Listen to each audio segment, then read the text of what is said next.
Are you an SRE? A developer?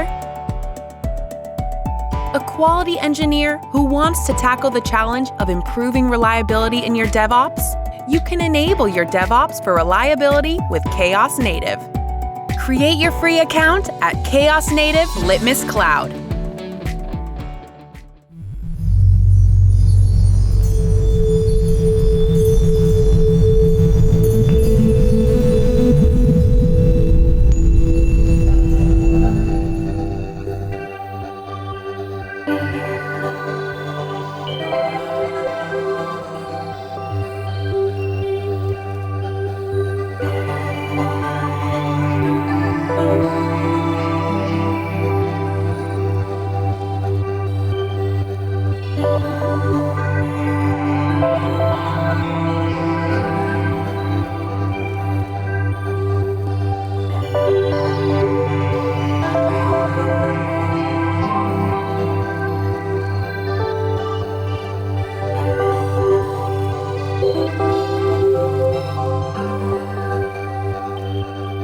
Hi, welcome everybody to Games We Play to Improve on Incident Response. My name is Austin King, and I'm really excited that you're here. This is a pre-recorded stream, but I'm also here at the conference with you, and I'll be watching the chat. So ask questions, share your own experiences, and let's try and have some fun. Who am I? So I am most recently from Amazon. I've worked there a couple times.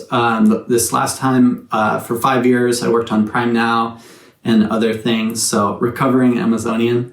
And I've, throughout my career, caused a lot of outages, jumped in and helped bring systems back online, whether I caused it or not. And I've learned a lot, especially from working at Amazon, where there was a lot more structure to it. And I started coaching some teams while I was at AWS, and I've since left, and I'm helping teams through OpsDrill, and just really interested in incident response, incident management. And I've been studying the role that games play and drills and practice. And so I'd love to share some things I've been thinking about. So before we can get better at incident management, incident response, there are some prerequisites. So we do need an incident management framework. There has to be some agreement within your team, your org, ideally your company, about how to manage incidents and outages. If you aren't here yet, that's totally fine. There's some great resources at response.pagerduty.com. They've open sourced that training and those resources. And then I'm also working on a bunch of free resources on how to adopt an incident management framework at opsdrill.com.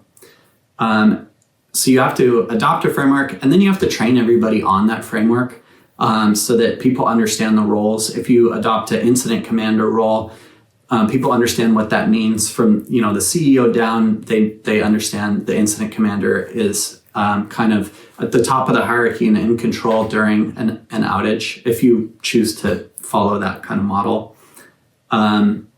So once you have an incident framework, and once you've adopted it and trained folks, now we can play games and get better at doing it. So there are some foundational kind of skills and attributes of a person and a team that we need to build on before we can build on higher level skills. And a lot of this comes down to kind of SRE culture, DevOps culture. In these conferences, we talk a lot about culture. It's become much more of a focus in the last decade than it was previously. So the first thing is psychological safety. This is an important building block for us as individuals to be able to function in a team, in an org, in a company. We need to be able to take risks and kind of raise our hand and ask questions and not be afraid that we'll be made fun of or that there'll be backlash. We need to be more comfortable with being vulnerable, and we need to create the space for each other to have psychological safety.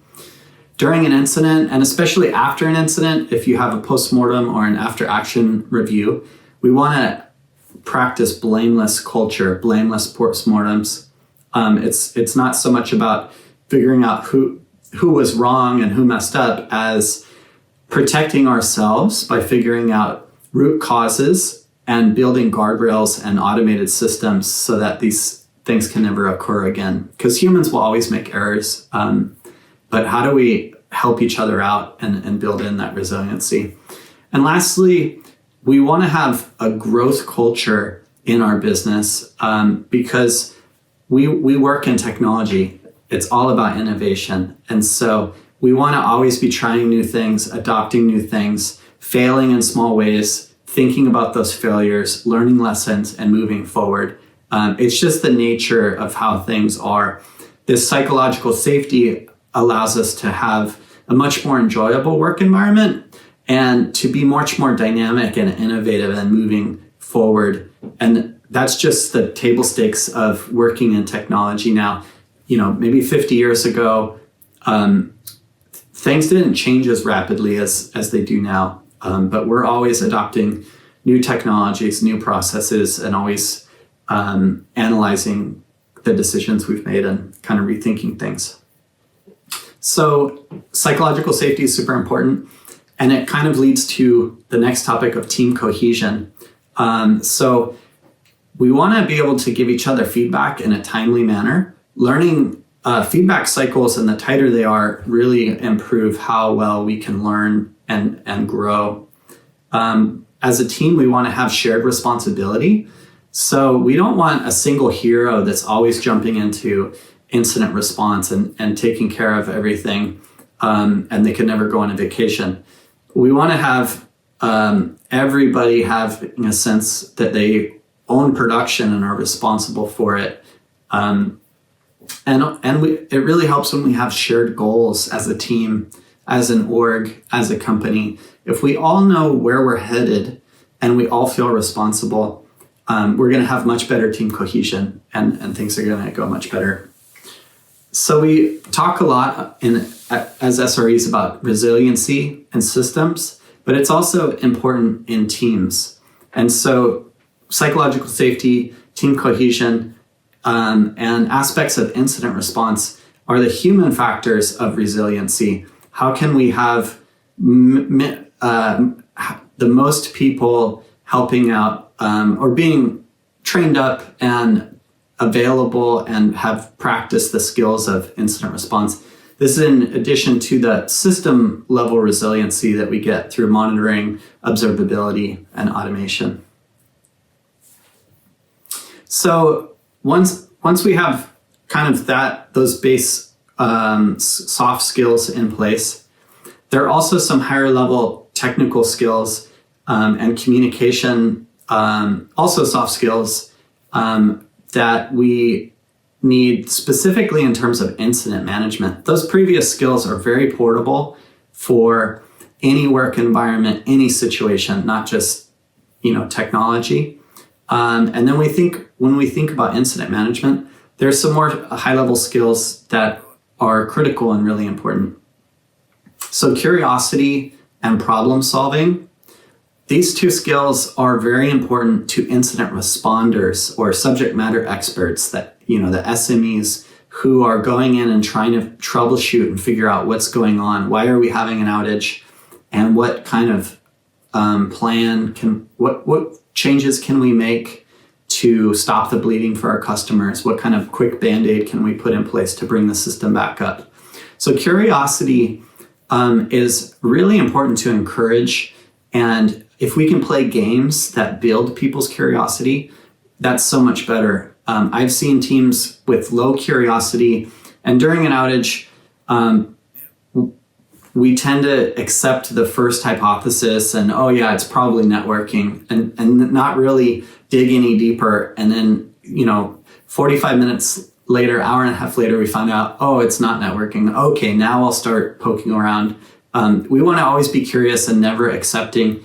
Once we have a plan to test a hypothesis, we're already looking for the next potential, assuming that's not the case, what else could be true, and just being very curious. Similarly, problem solving, when we're in managing an incident, we want to come up with a hypothesis for what is causing the incident, and then some tests that we can do to invalidate that hypothesis. And we also need to, and highly related to this is the problem solving aspect of, okay, if I think that hosts' disks are filling up, how am I going to solve that? And being creative and coming up with ways to solve that. So problem solving is just super important. So those two skills, everybody in the team needs to have them. And the majority of people during incident response are incident responders. So critical skills. The next three skills, communication, delegation, and coordination. These are especially important for an incident commander or somebody running a call and trying to coordinate and help everybody bring the systems online. So communication is a skill that is very challenging. We often think that we communicate much more clearly than we actually do. If two people tend to work together a lot, there's a lot of implicit unsaid things and they kind of jive. But once you bring in other teams, it's just really helpful to be super explicit and clear communicating. So if we can find games that stress that skill and help us practice that skill, that'd be great. Delegation and coordination. Again, the incident commander isn't the person actually doing tasks. They're more the high-level executive mind at the time. And so they need to be delegating investigative tasks, different types of tasks to different subject matter experts and coordinating, like when will they check back in with that person? So, putting that all together, communication, delegation, coordination, they may say, Jane, could you look at the database replication and I'll check back with you in 10 minutes. Do you acknowledge that? How does that sound? So if we can find games that kind of stress delegation and coordination, that could be really valuable for helping incident commanders get better at that role. So those skills are highly portable, much like the soft skills we were talking about before of team cohesion. They're highly portable in that they don't depend on the type of system that you work on.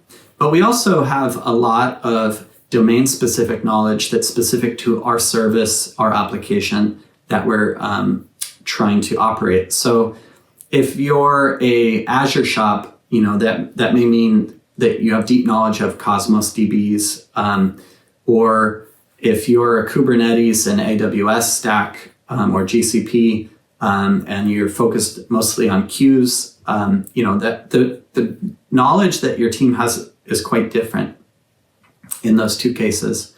So it really comes down to the type of service you're operating. And part of this knowledge is documentation is really important. And over time, filling out runbooks, having lots of documented procedures for how you handle different situations, and also eventually automating all the parts of those runbooks that you can automate. And these, again, are really domain-specific pieces of knowledge. So if we can play games that help us drill on our actual runbooks and our actual systems, we'll be that much quicker during an incident at being able to remember what to do. So why is it important to be good at incident management, incident response? Well, poor performance leads to longer times to recover our system. So MTTR is mean time to recovery, although there's lots of different R's. People also call it resolution or remediation. But basically, once an outage starts, the time until we can bring it back online such that our customers have a good experience, how much time does that take? And then, over a year, if we averaged out all of those incidents, what's our mean time to recovery? So this is really important because when our systems are down, customers are depending on us. So we may be losing, revenue. We may be losing customer trust. It's not good. So the faster, on average, we are at resolving an outage, the better. And we talked about some soft skills, some team-based kind of psychological skills. These are actually important during incident response. There's a lot of anti-patterns that happen for teams that don't work on these skills. For example, the bystander effect is a well understood psychological principle that if let's say someone was being mugged, there's a difference in the likelihood of them getting help if there's one observer or a group of observers. So if there's one observer, there's much more likely of chance that one observer will call 911 or do something to assist. But if there's actually 15 people that are observing this, the bystander effect is that there's a lower likelihood that any one of them will call 911 or do anything about it, because everyone assumes that everyone else is kind of on point and going to take care of it.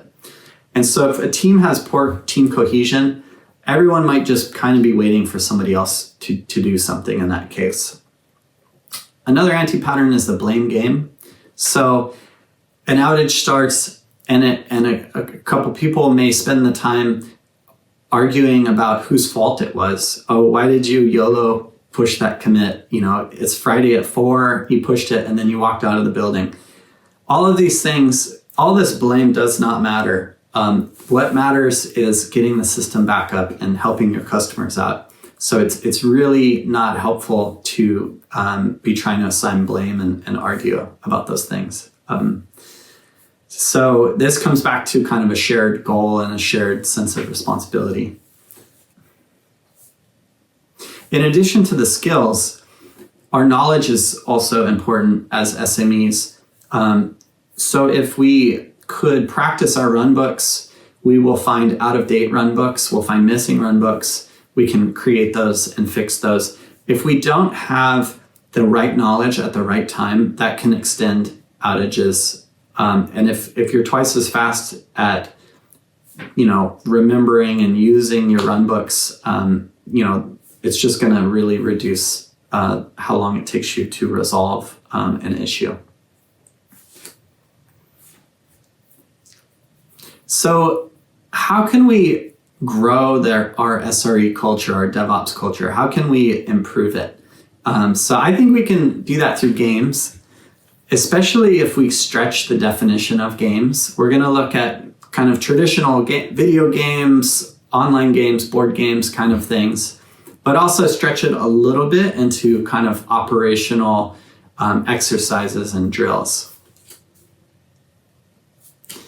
So a lot of what we're talking about is intentional practice, and it's helpful to look at what do other disciplines do for intentional practice.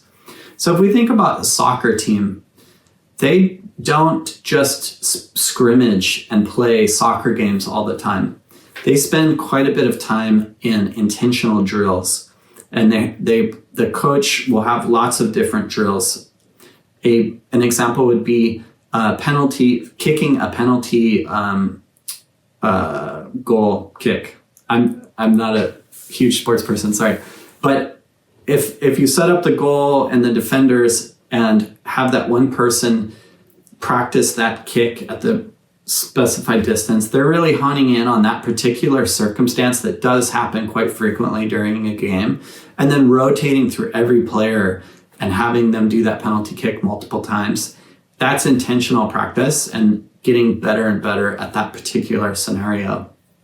Similarly, if we look at firefighters, they have an incredibly hard and dangerous job that is life-threatening for themselves as well as the people they're trying to help.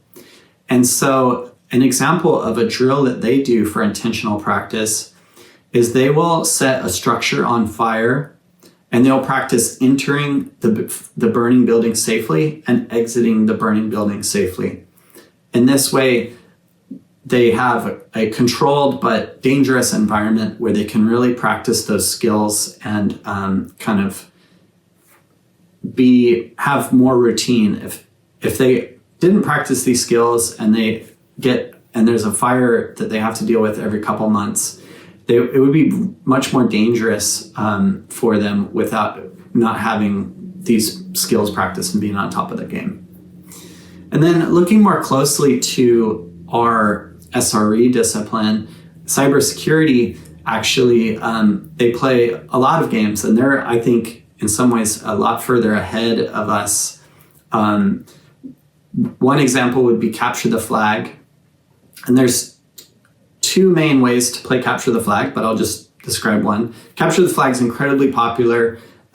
These are annual organized events. They actually happen every week through different conferences and different things. If you want to get involved, there's some great websites that list all the ones that are happening. But basically, there's two teams, a red team and a blue team, and each team is given a software service to operate. And inside of each service, a vulnerability has been placed. So the team doesn't know where the vulnerability is. And the game is won by the first team that is able to find the vulnerability in the other team and prove that and kind of capture the flag. So both teams have a choice to make. How much time do they spend hardening their system so that the other team can't break in? And how much time do they spend trying to exploit the other team's system? And they're practicing all of the skills of cybersecurity, pen testing, decompiling binaries, looking for secrets, looking for weaknesses. So it's really cool and a great practice drill. So I've been looking for games and looking at what people are doing in the wild, and I've tried to organize this in being inspired by Maslow's hierarchy of needs, kind of the dependencies and how things build on each other. And I think kind of the lowest layer is trust, bonding, and safety. So having that social foundation is important, and you can't really do anything without that. Then building on top of that is communication. It's important that everybody can communicate during an incident. So if we could find games that stress you do better at the game with calm, clear speech, that would be really cool. And then building on top of communication is delegation. So if we could find games that focus on roles and leadership, and then lastly, the skills and knowledge that we talked about. How do we practice our core competencies while playing a game in a game-like environment? And so I've been able to group the games into, at the lowest level, party games, help us build that social aspect. Asymmetrical co-op games. So that's a mouthful. Let's take asymmetrical means just simply that there's at least two parties with differing information. So there's an asymmetry in terms of team A or person A knows something a bit different than team B or person B.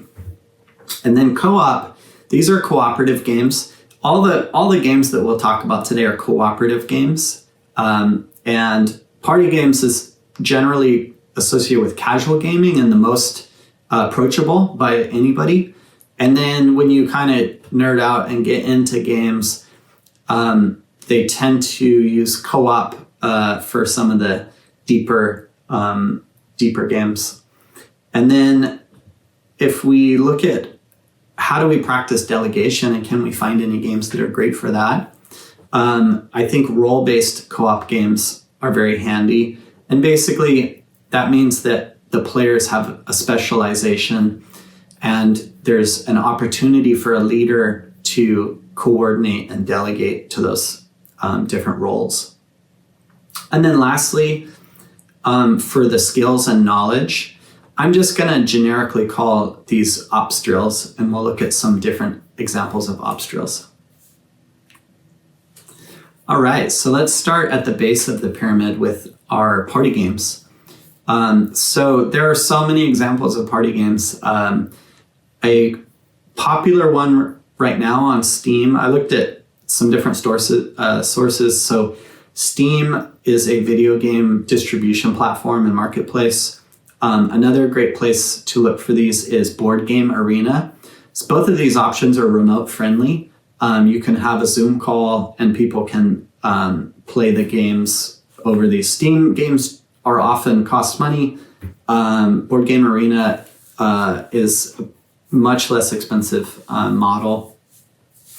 But anyways, looking at the most popular party games on Steam, Jackbox is very popular. I've played this with my teams and seen lots of teams in the wild using it. It's a collection of party games. So there's a drawing game, word games. It allows you to be silly with your teammates to kind of break the ice. It's not, everything doesn't have to be, right or wrong and super official. And you can get to know people's preferences and habits. So for a drawing game, for example, it doesn't matter if you know how to draw or not, if you're an artist. It's just really fun. The way that Drawful will work is there's a word that only you can see. You try and draw an illustration of that word, and then everyone is trying to be the first person to guess correctly what you're drawing. And even if you're drawing stick figures, everybody can have a good laugh, and you can work on psychological safety and being vulnerable, these kinds of things. So party games, there's thousands of them. Apples to apples. Trivia Pursuit would be like an old school example. But any game where you can all play together, have a good time, and build up trust. So moving up into the asymmetrical co-op games, a great one for stressing communication is Keep Talking and Nobody Explodes. So I've talked to several different engineering managers in different companies that have used this to practice improving upon communication with their teams. So the way this game works is that the asymmetry of information is that there's two different roles. There's just one person that is the bomb diffuser, and they're the only person who can see the bomb, and they can see the configuration of that bomb during that particular session. So bombs have gauges and dials and batteries and wires and explosive fuel.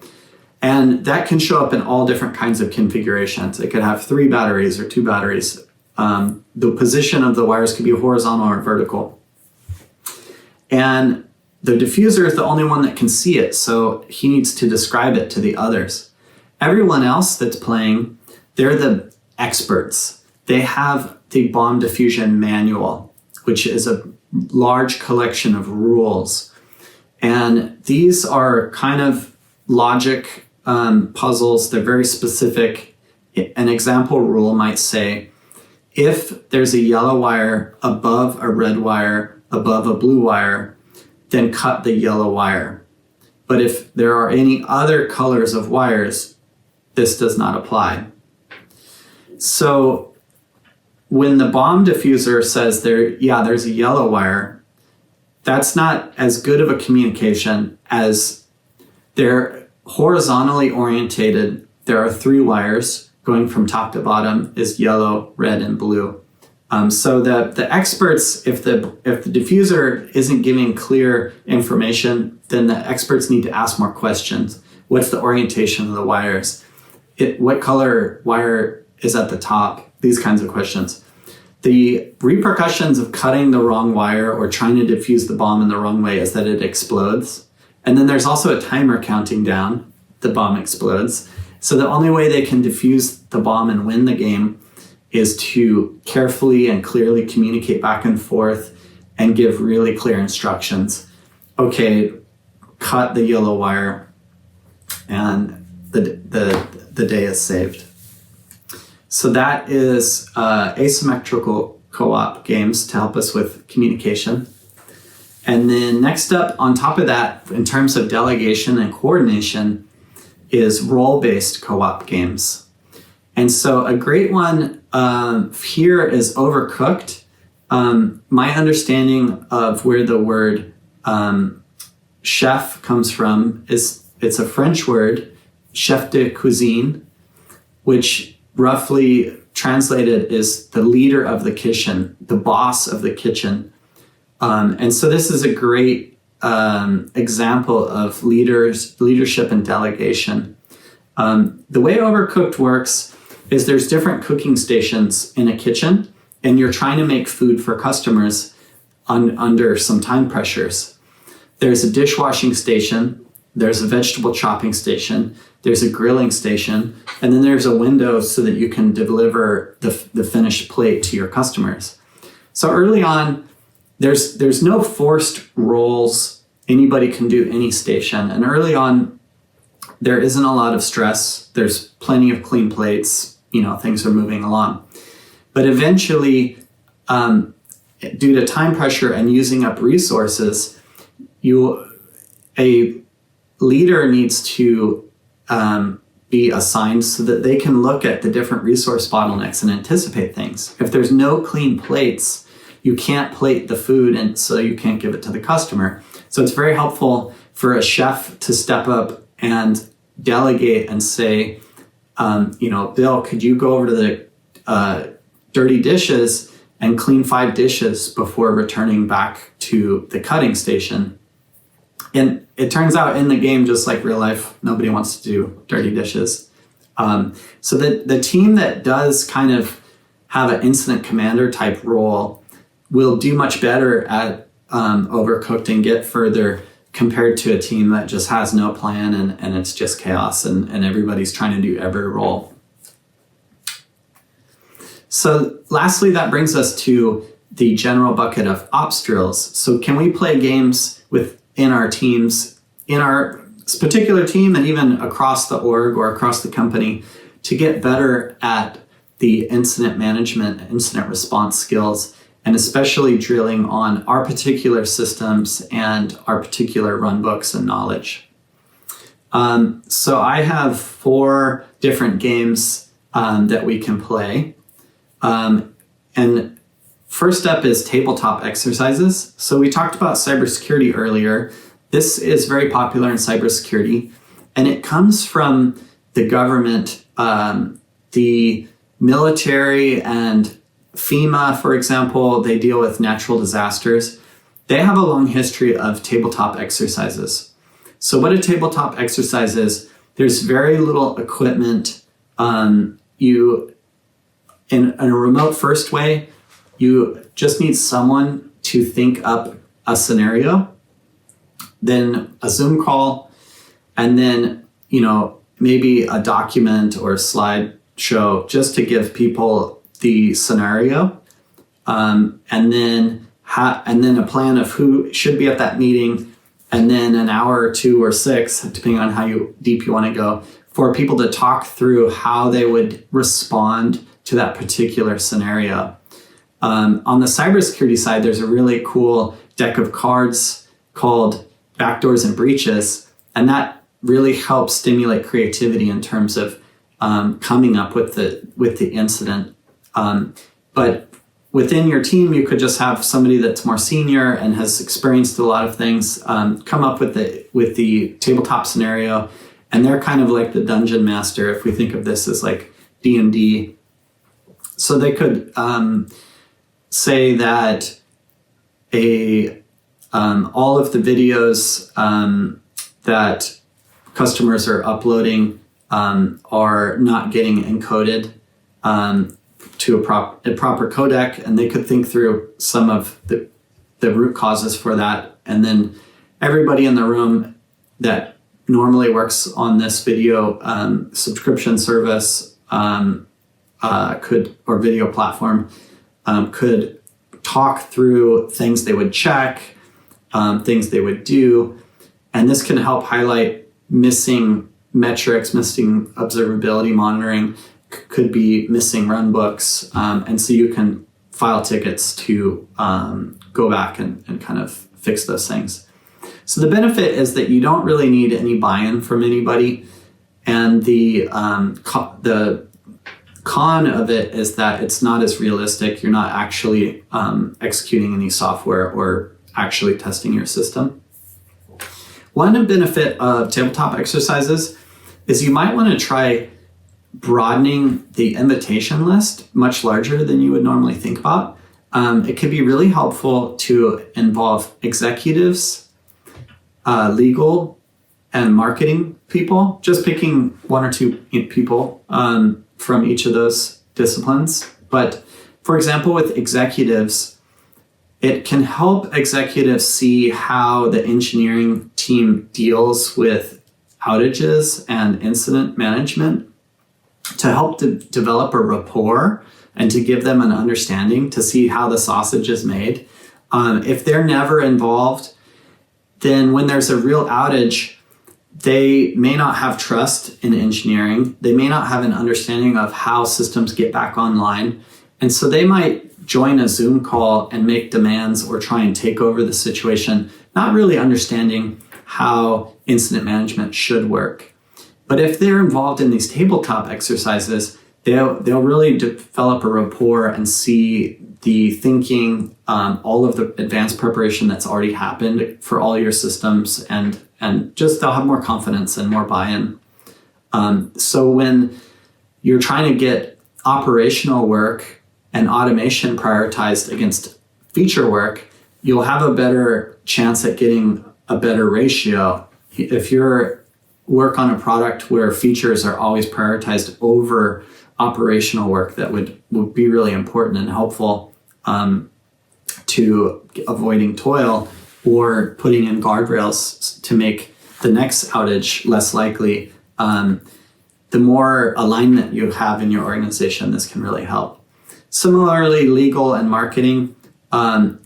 If you have an outage scenario where you've lost all customer data for the last 3 months and the backups turned out to not work, that can be great to have legal and marketing in the room so that they can think about aspects of their workflow and projects that they have planned to kind of get ahead of some of these things and to think through how, the terms of service are written and promises that are being made to customers and things like that. So that's tabletop exercises. And it's all verbal and hypothetical, so we can kind of move into fire drills, which is a little bit more realistic. And there's different ways to do fire drills. So one example would be to pick one of your runbooks and page the person that's on call and create a ticket and describe that they need to run through that runbook and do all the steps and then put as much information into the ticket as possible. So this would be kind of testing that particular runbook, building up the muscle memory of knowing where it is, what's in it, executing all the steps, and you could potentially, find bugs that it's out of date and fix those. Another type of fire drill in staging or maybe even production would be to intentionally break one node or some percentage of a system in a particular way, and that would test that your alarming is working, that the person would get paged in, that they could practice investigating and remediating that situation, and kind of bringing the system back online or failing over into redundant capacity, or just testing that the automated failover is happening. So lots of different ways to do fire drills. Some downsides or limitations of fire drills might be that you don't have pager duties hooked into staging, and you don't have all your observability and monitoring hooked into staging. So you'll want to work on fixing that. And these are things you might want to do anyways. So it's a little higher fidelity than tabletopping, but it does require more work and more engineering commitment, which might be hard to get prioritized. And the idea of a fire drill leads us naturally into chaos testing, which is a more disciplined version of fire drills. And Netflix is famous for chaos testing their systems in production. And a company that really has a lot of training and help for this is Gremlin. But there's also a lot of open source chaos testing projects. But effectively, you could set up a chaos testing hypothesis and attack a system, either in development, staging, or prod.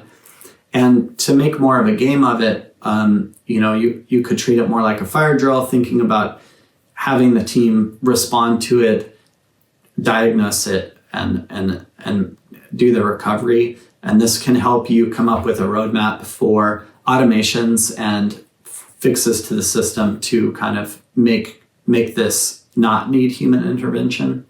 And this may also help you if you want to adopt chaos testing as an organization long-term and just kind of continuously having this run in the background. Doing this in a more game, team-like fashion could be an incremental stepping stone towards chaos testing. And then lastly is game days. So these are typically done in production, more big, scary events. They probably happen less frequently than something like chaos testing or a fire drill. Myself, the first time I was involved in a game day was in 2008. I was working at Amazon on the retail website, and at 10:30 in the morning, I got paged. We didn't know anything about this game day, and they had decided to cut the power to an entire building on purpose to stress test our systems and to make sure everything was redundant company-wide. So this was actually my first day of being on call, and I was a new employee of like 2 months. So I was completely freaked out. I totally froze. Luckily, my mentor was sitting next to me, and they kind of took over and helped me walk through it and to fail over into other regions. So that was a pretty exciting introduction to game days. Another example of game day at Amazon is to prepare for Prime Day. There will be one or more game days. So I was involved in at least one of these, and there were a lot more planning and broadcast information. So we did have a heads up about these. The trouble with Prime Day is that the traffic patterns are completely different than normal retail shopping. They stand up unique catalog experiences. The user flows are completely different. And you kind of have this peak traffic problem where everybody's, going to the Nintendo Switch or whatever the cool thing is. Every hour they may have some product that's just going to get an insane amount of traffic. And it's and that type of thing doesn't happen for most of the rest of the year. So there's a lot of unique code and feature flags that are built to handle these situations so that you can have some fallback experiences. And then you have the permutations of all of those toggles for all those different systems. So a game day of simulating that traffic and turning on and off these different feature flags is really helpful for shaking out bugs in a system and finding problems. So hopefully that's given you some ideas of how you can play more games with your teams. And again, being more remote first, you can go to Steam, you can go to Board Game Arena, and I'm putting more ideas up on opsdrill.com if you want to check that out. But I would just encourage everybody, especially as if you're shifting to remote first, it's just really hard to join a new team these days and to get to know people, and playing games with teams once a month or weekly can just do so much for building that team cohesion and helping people get to know each other. So that's pretty much it for me. Thank you so much for taking the time to join this talk with me. If you want to, I'm on Twitter at Opsdrill. Please follow me. My DMs are open. Additionally, my email address is listed right now. Love to hear from you, your ideas, your thoughts. And yeah, thank you so much.